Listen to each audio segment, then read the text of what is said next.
giving you an opportunity to get the full story from the people who tell it best. This is Mediacom Newsleaders.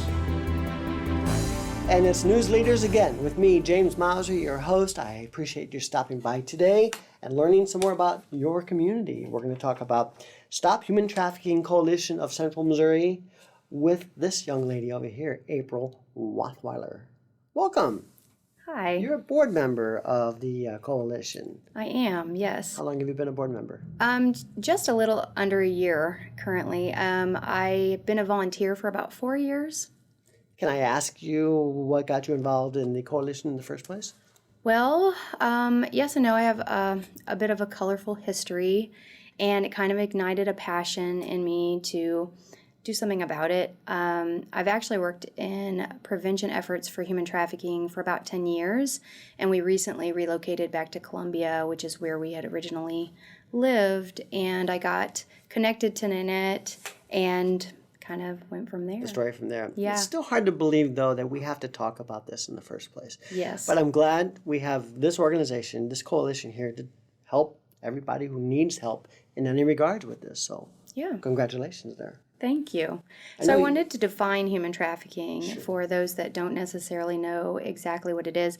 It is the use of force, fraud, or coercion to lure and trap individuals into labor or commercial sexual acts for profit. Okay, so there's your definition. Yes. And there's more of that going on than we think in our Central Missouri community. That's another astounding fact. It is. But to make this happen, volunteers are appreciated, right? Absolutely. So the coalition is the Stop Human Trafficking Coalition of Central Missouri.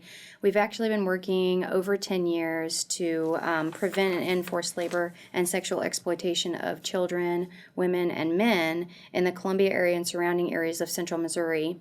And some of the ways we do that is by identifying victims, offering support to survivors in various ways, providing education and free trainings, and exposing traffickers and buyers. And the way the local community can get involved in that are some volunteering opportunities. We're definitely in need of those. Some examples of that are giving rides, doing some of the behind the scenes things like some administrative tasks, some organizational tasks. We help survivors move. And then, of course, there's always, if you can't do, you can always give. We always need monthly and yearly partners to be able to keep the coalition going. And then lastly, like making smart shopping choices. So we like to say shop slave free.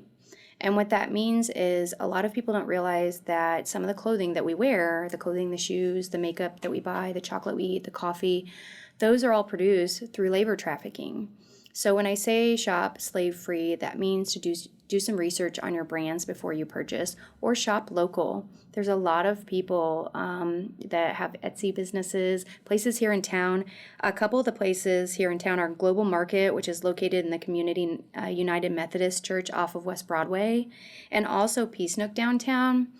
Both of those places offer fair trade, which means that the items were made not through labor traffic. They were paid a fair wage to make those items. That makes a big difference. It does, and I know myself, I just make a point to buy gently used clothes because I know that I am not then buying into that labor traffic. Right. And you know when you do that, besides the fact that you're buying the slave-free items, you're really helping the organization too. Absolutely, and your local community. Right. So that's our slave-free shopping choices. Keep that in mind. And January is a pretty special month for the coalition. It is. So January is actually the National Slavery and Human Trafficking Prevention Month. So it's a pretty proud thing that they gave us a month for that. So the coalition is actually hosting a documentary in January in honor of that. It's called Hope Road, and one of the featured survivors in the documentary is an individual that the coalition helped as a victim and survivor. So if you want to know more about the documentary, or if you want to be able to view it, you can actually visit our website, because we're gonna post that on our website once it becomes available, and possibly even hold a viewing. So the website is our stophumantraffickingmo.com. Again, that's stophumantraffickingmo.com. I've also got 866-590-5959. That's our local number. Okay. National Human Trafficking Hotline. If you need that number, it's 888-3737-888. Yes, and I always encourage people to stop what you're doing and put that number in your phones.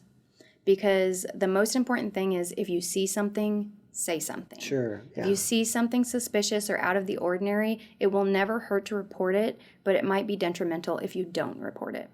If people want to be part of the coalition, how often do you meet? Sure, we meet the first Thursday of every month in the Parkade Plaza, which is off of the Business Loop at 6 p.m. Okay. April Rothweiler, board member for Stop Human Trafficking Coalition of Central Missouri. Thank you so much. Thank you for having us. Come back and visit us in 2021. I would love to. Happy holidays. Thank you.